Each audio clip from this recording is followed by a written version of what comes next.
Do you know your medicine? Weed Maps and SC Laboratories bring you an educational series on the science of clean and safe cannabis. Today's cannabinoid profile is on cannabidiol. Cannabidiol, or CBD for short, is the second most prominent compound found in the cannabis plant. A lot of the medical benefits of cannabis that are attributed to THC or other cannabinoids are actually due to the CBD content of the cannabis. It has very strong anti-inflammatory properties. And not only does it help suppress inflammation, but there was a study that showed that it also helps the body to not make the chemical that causes inflammation, so it actually has somewhat of a preventive role. Cannabidiol has also been found to have anticonvulsant properties in that it can reduce the seizure threshold for a number of patients. I've had my own patients who have said that once they started using CBD-rich strains, they have found that they have had less episodes of their seizures. CBD is synthesized in the plant through the same pathways as THC, CBC. It starts out as geranyl pyrophosphate and aliphtolic acid. Those two compounds join together through an enzyme-catalyzed reaction. Cannagibberellic acid, CBGA, is the starting material for CBDA, THCA, and CBCA.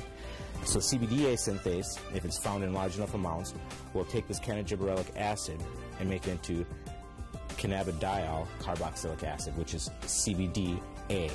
CBDA is CBD with a carboxylic acid attached to it. Now, with heat or through time, this carboxylic acid will naturally release from the compound, as it is very unstable, and become CBD. This process right here, where we lose this carboxylic acid, happens at about 80 degrees Celsius. A number of studies were done where they actually gave patients an overdose of THC to see what would happen when they then added CBD. And CBD completely turned around the negative effects of an overdose of THC without changing the levels of THC in the blood.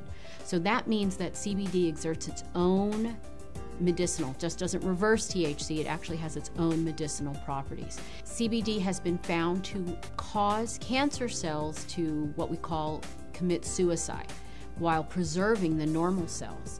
And what appears to happen is it appears to bind to the receptors on the cancer cells, which then induce the cancer cell to kill itself. Cannabidiol has also been found to be what we call biphasic in terms of sleep. So at low doses, it's what we call alerting. It kind of keeps you awake. At higher doses, it can be very sedating and cause you to sleep. But what's nice about that is you can control whether or not you are alert or you're feeling tired. When I started testing cannabis about 2 or 3 years ago, we saw virtually no high CBD plants. Almost every plant we tested was high in THC, anywhere from 10% to 20% THC, with some outliers on either end. Some plants would have maybe 1% CBD at the max, 1.5% CBD at the max. Now that we've been testing for a while, we see anywhere from 8 to 15% CBD and maybe 5 or 6% THC in these strains. Some strains we get a 50-50 ratio. It can happen in all different ratios, but what it is it's a recessive gene in plants. So we have breeders have to actively go and try and breed this back into these plants and find these high THC plants that might have that high CBD gene locked away and breed them together and see what they find. And really the only way you can know if it's high CBDA is testing. With testing and growers or breeders having access to that knowledge base, we see them coming back and reversing some of the trends of the last 30, 40, 50 years and breeding the CBD back into the plants. Now, there have been a number of studies that have looked at cannabidiol, CBD, exerting a protective property to damaged neurons. And it appears that in the studies, CBD protects the nerves by inhibiting the process by which nerves are damaged. CBD has also been shown to protect against brain injury. When patients or lab animals have had a brain injury, CBD appears to protect the brain from damage that occurred to the nerve cells. The studies have shown that it can actually fight MRSA, which is methicillin-resistant Staph aureus, a notorious bug that is resistant to a number of antibiotics. A topical application of cannabis was able to fight the infection, and the MRSA was eradicated from that infection site.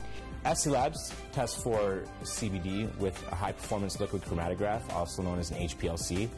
There's two different ways you can test for cannabinoids. It's either with an HPLC or with a GC. If you hear of someone testing with other methods, it's probably not a scientifically validated method. But the problem with the GC is that the GC uses heat to test for these cannabinoids. And as I said earlier, all the acidic cannabinoids are very sensitive to heat. So the GC can give you no information about the acidic cannabinoids. It can only tell you about the non-acidic cannabinoids. The heat is decomposing these compounds. It's definitely decarboxylating all of them. And you're trying to measure it as these compounds are in a state of flux. And that's just, it's kind of fuzzy. So we use the HPLC because it keeps the cannabinoids in their natural state. They're in their liquid state. There's no alteration. There's no heat or anything like that happening.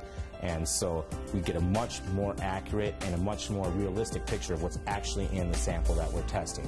One of the important things for people to understand about cannabidiol is it is not psychoactive. That means it does not change your mood, your mentation, the way that THC has psychoactive properties and can actually cause what we call the high. CBD does not do that. For patients who are not interested in the THC effect but are interested in the CBD effect, this is a terrific choice for them to have.